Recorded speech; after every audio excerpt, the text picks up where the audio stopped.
Olá, pessoal! Sejam todos muito bem-vindos à nossa aula de língua portuguesa. Sou a professora Maristela Marchante. Estou muito feliz de estar aqui com vocês. E vamos para a nossa aula e vamos ver o nosso objeto de conhecimento de hoje. Hoje nós vamos estudar diferença entre fala e escrita, linguagem formal e linguagem informal, variação regional e variação de gênero.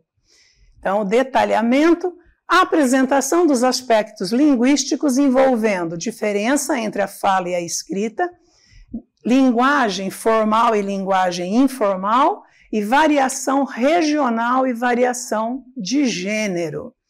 Ok? Então, a variação linguística hoje é o nosso assunto. Vamos para a nossa aula?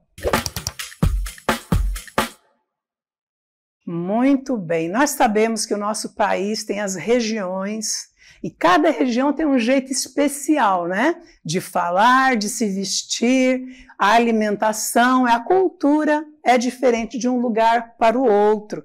E cada uma das regiões sofreu e sofre influência dos povos que vieram para cá para colonizar o nosso país. Então, cada uma delas tem a influência, tanto dos europeus, como também das pessoas que aqui viviam. Aqui no norte, por exemplo, nós sofremos bastante influência indígena, né? Porque aqui é um lugar do Brasil que tem muito indígena, que sempre teve muito do povo originário, né? Então, essa influência vem para a cultura e se mistura com a outra cultura que vem de outro lugar. Temos influência europeia, temos influência indígena, temos influência africana, e aí vai. É assim que é formado o nosso idioma, a nossa fala. Então, a linguagem, ela tem duas formas. A forma formal, que é a norma culta da língua, e a informal. Então, nós precisamos entender a diferença entre uma e a outra, né? Nós podemos ver que na linguagem formal, nós vamos sempre procurar falar a língua portuguesa da forma que nós aprendemos na gramática, na escola. Então, onde nós usamos esse tipo? Vamos ver mais tarde. E a informal, a linguagem informal, é aquela que nós usamos quando estamos com nossos colegas, quando estamos em casa, quando conversamos com uma criança, que não há necessidade nem pode falar de uma forma muito formal para que haja comunicação. Se eu uso palavras muito difíceis, ou vou usar muito a norma culta da língua, eu corro o risco do meu interlocutor não entender. Então, eu preciso adequar a minha linguagem a cada situação que eu estiver vivendo, tá bom? Então, a linguagem ela pode ser formal e ela pode ser informal. Olha aí. Bom dia, chefe. Como o senhor vai? Isto é a linguagem formal. Olha a linguagem informal. E aí, brother? Beleza? Então, nós costumamos falar assim, né, no dia a dia. E aí, brother? Tudo bem? E aí, tudo bem? Tudo bem aí? Beleza? Como é que você tá? Olha aí, a linguagem informal, né? Então, as linguagens formal e informal são entendidas como variações no uso da língua, a depender do contexto. Então, para cada situação, para cada interação social, eu preciso saber. Assim como eu não vou à igreja com roupa de praia, eu não vou na praia com roupa social de ir para a igreja. A mesma coisa acontece com a nossa linguagem. Se eu estou numa reunião com o meu chefe, uma reunião formal, eu preciso usar a linguagem formal. Se eu estou assistindo um filme, se eu estou num banho, por exemplo, estou num piquenique, eu não preciso me preocupar tanto com a questão da gramática, né, das concordâncias verbais. Não tem tanta necessidade disso, não é verdade? Então, olha aí, as linguagens formal e informal são entendidas como variações no uso da língua, a depender do contexto. Na primeira, tem-se normalmente uma comunicação marcada pelo distanciamento dos interlocutores e do uso de uma pronúncia preconizada ou escrita adequada à norma padrão. O que é a norma padrão? É a norma que nós aprendemos na gramática, aquilo que nós estudamos na gramática. A gramática é a nossa ferramenta. Então, quando nós produzimos um texto, nós temos que saber para quem é esse texto. Se eu estou escrevendo para uma criança, se eu estou escrevendo para um médico, para alguém, um advogado, se eu estou escrevendo na internet, que tem o internetês, que aí você vai entender que pela rapidez e pela necessidade da rapidez, nós acabamos aglutinando muitas palavras, né? Você, por exemplo, virou VC, né? Então, por aí vai. Então, eu tenho que saber para quem eu vou escrever, para que eu saiba como vou usar a língua, né? A norma culta da língua ou a norma informal da língua, né? Quanto à segunda, que é a informal, é identificada pela maior proximidade entre os locutores e uma pronúncia feita com base em marcações, além de uma escrita mais próxima da fala. O chamado uso coloquial, a linguagem coloquial, a despreocupação com a norma culta, que assim evidencia a identidade de determinados grupos. Então, cada grupo tem um jeito diferente de se comunicar. Então, se eu chego e falo uma gíria da minha geração, falo essa gíria para uma criança, ela não vai entender, porque as gírias do grupo de uma criança é diferente. Se eu falo uma gíria de professores, que os professores costumam comentar, para um médico, ele também não vai entender. Então é questão de grupos. Cada grupo tem uma forma diferente de se comunicar, tá bom? Continuando. Então, olha aí.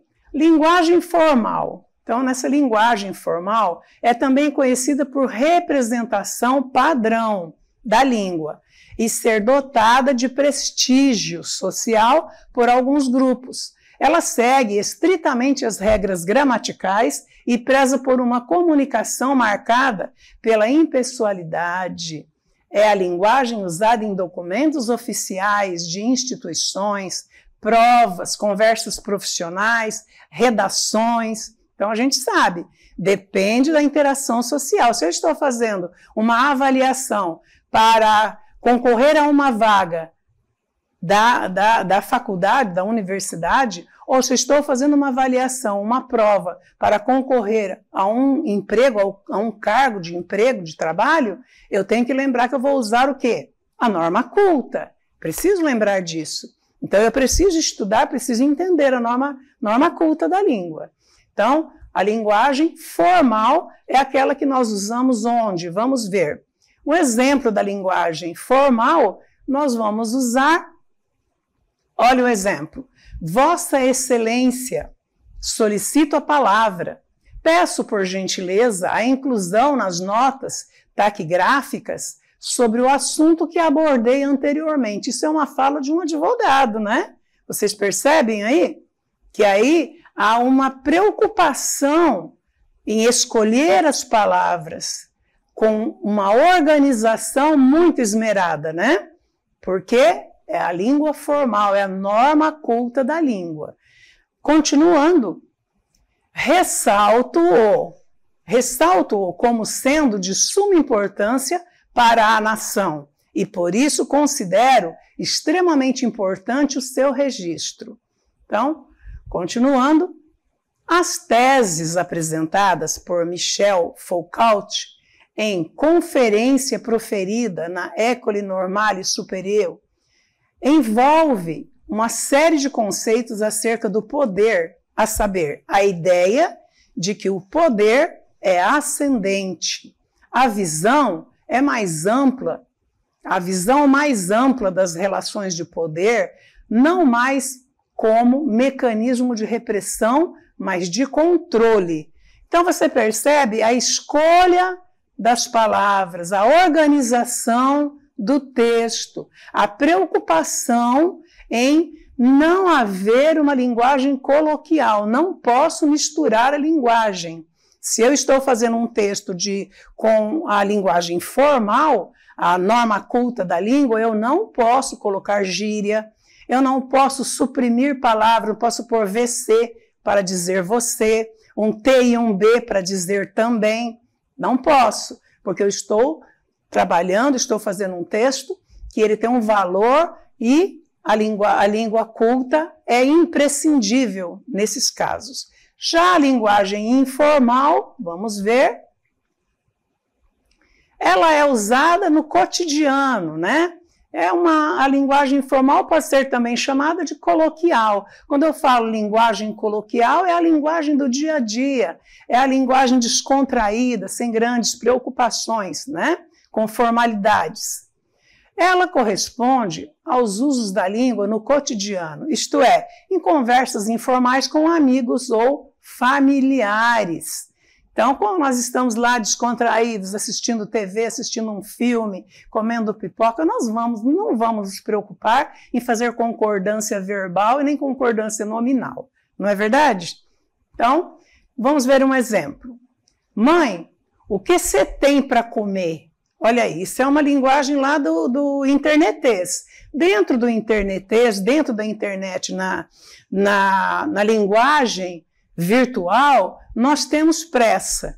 E a pressa fez com que o povo começasse a suprimir as palavras, né? Você virou se, comer virou comer, então para virou pra, porque pra não é linguagem culta, pra é linguagem coloquial. Então nós percebemos isso. Dentro do internetês, pode ser usado, mas lembrar sempre, apenas dentro das redes sociais com pessoas que você conhece, do seu cotidiano, do seu dia a dia. Você não pode passar um e-mail para o seu chefe, porque é pela internet, usando o internetês. Não vai ser correto, vai estar errado, você está falando com o teu chefe. Então tome cuidado. O internetês só é possível porque é uma linguagem coloquial, que ela é própria para a linguagem da internet com pessoas que se conhecem nas redes sociais, ok? Vamos ver mais um exemplo. Oi, o que você fez hoje? Olha o hoje ali. Olha o que.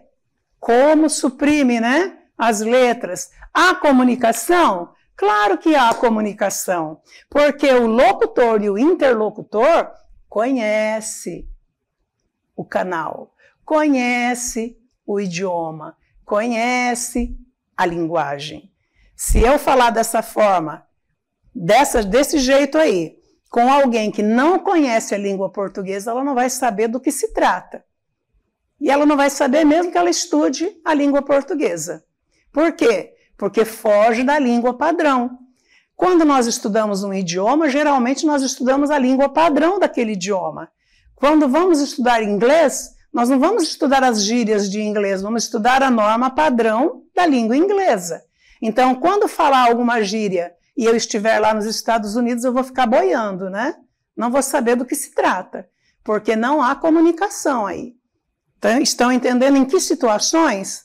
É dessa forma, são grupos que se conhecem, são grupos de interações sociais que conhecem o idioma dos dois lados, o interlocutor e o locutor, né? Então, variação linguística, para falar sobre isso, nós vamos falar sobre tchê, trem, ba, égua, pô, oxente. Do que nós estamos falando? As regiões do Brasil, que são ricas, que tem uma cultura maravilhosa. Nosso país é maravilhoso, ele é rico. Ele tem uma cultura maravilhosa que que vieram de outros países e se juntaram com os povos indígenas e os africanos que aqui se encontravam. Então, por isso que cada região tem especificidades, falam diferentes, e nós vamos saber um pouco mais sobre isso agora. A variação linguística é um fenômeno natural que ocorre pela diversificação dos sistemas de uma língua em relação a possibilidades de mudanças de seus elementos, vocabulário, pronúncia, morfologia e sintaxe.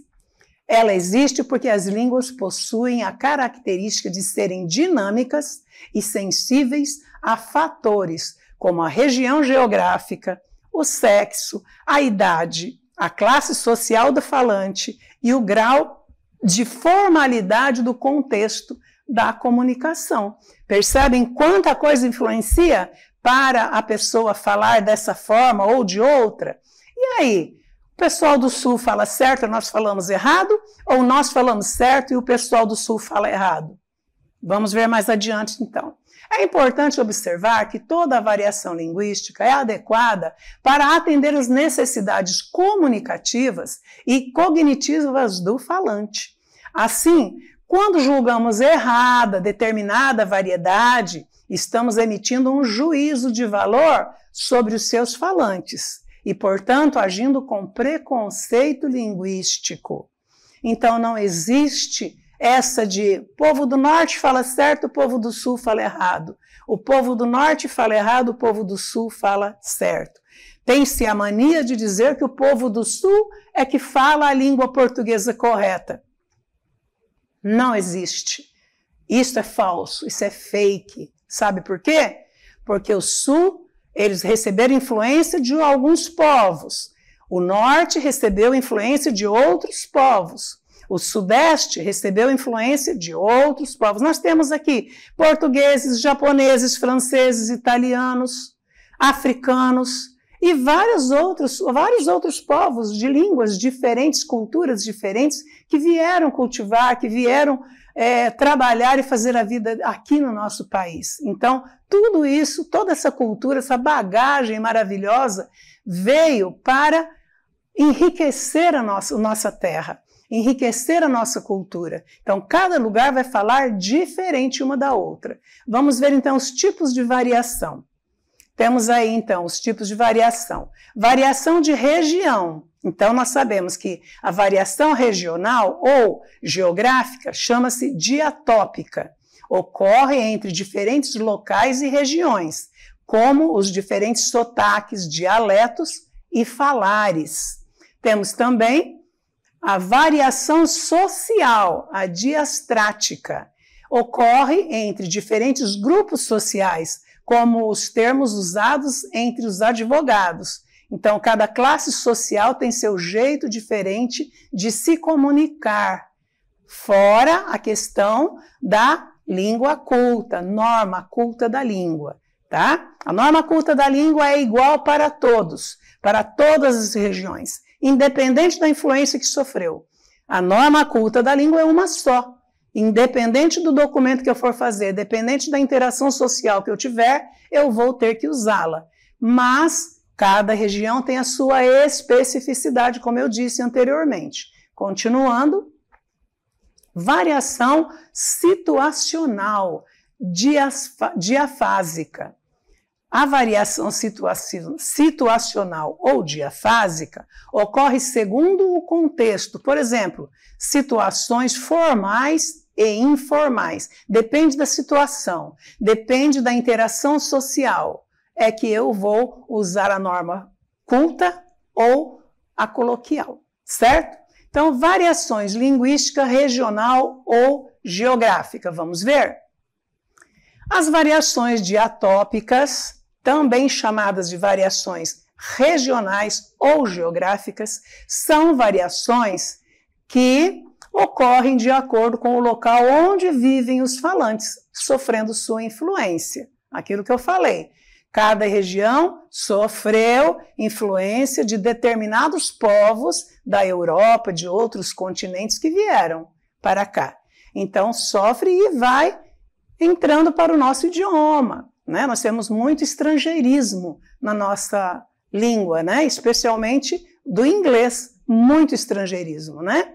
E é isso, vai trazendo para nós. Esse tipo de variação ocorre porque diferentes regiões têm diferentes culturas, com diferentes hábitos, modos e tradições, estabelecendo assim diferentes estruturas linguísticas, certo? Vamos ver um exemplo aí. Olha aí. Aqui no norte nós conhecemos como macaxeira, né? Agora, lá para o sul é mandioca. Mas se eu for no Rio de Janeiro, é aipim. Mas é a mesma coisa, é o mesmo produto, não é? mas para situações, para regiões diferentes, diferentes nomes para o mesmo produto. Vamos ver mais exemplo. Exemplo de variações diastópicas, né? Diatópicas. Diferentes palavras com o mesmo conceito. Vemos aí essa primeira imagem. Abóbora, em alguns lugares chama girimum, em outros lugares chama moranga. Eu conheço como dindim, mas em alguns lugares é sacolé, especialmente no Rio de Janeiro, é sacolé. Em outros lugares chama-se geladinho. Pibolim, aquele jogo de... Voltando à imagem, vamos ver? Esse jogo de futebol aí, desses bonequinhos, também tem nomes diferentes. Pode ser totó, pebolim ou matraquilhos. E essa fruta? Vamos ver. Essa fruta é uma delícia. Amo essa fruta. Mas ela tem nomes diferentes nas regiões diferentes também. Vamos ver o nome? Fruta do conde, pinha, ata, anona e também biribá, né? É muito gostoso, muito bom, é deliciosa essa fruta. Então vocês viram como para cada lugar tem nomes diferentes, às vezes é o mesmo produto, não é verdade? Vamos ver então os diferentes sotaques agora. Temos muitos sotaques diferentes. Sotaque do dialeto caipira. Olha aí. O dialeto caipira do interior de São Paulo e de lugares como Mato Grosso do Sul, Goiás e Paraná. A fonética caipira é marcada especialmente pelo uso do R e a troca do LH pelo IE.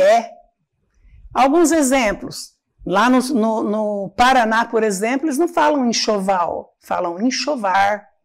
Futebol, lá no Paraná, é futebol. Rumar, para alguns é rumo, para alguns é rumar. Temos também o dialeto gaúcho, vamos ver? O dialeto gaúcho, predominantemente do Rio Grande do Sul, mas também falado em Santa Catarina ali, pertinho, né, vizinho ali.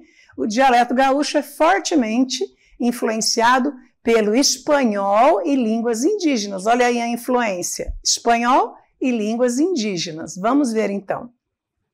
Alguns exemplos.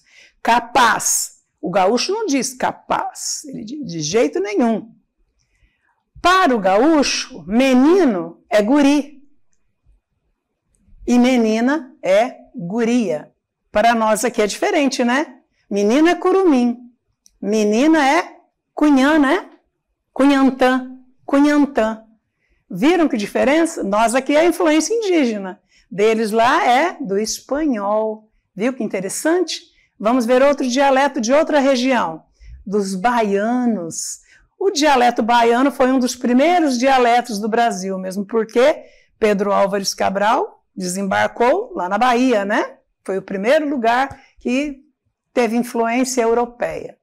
Então, cujos falantes estão na região geográfica, nos estados da Bahia e Sergipe, no extremo norte de Minas Gerais e leste de Goiás e Tocantins. Tem como principal característica a abreviação de palavras, como, por exemplo, mãe para nós, para o baiano é mainha.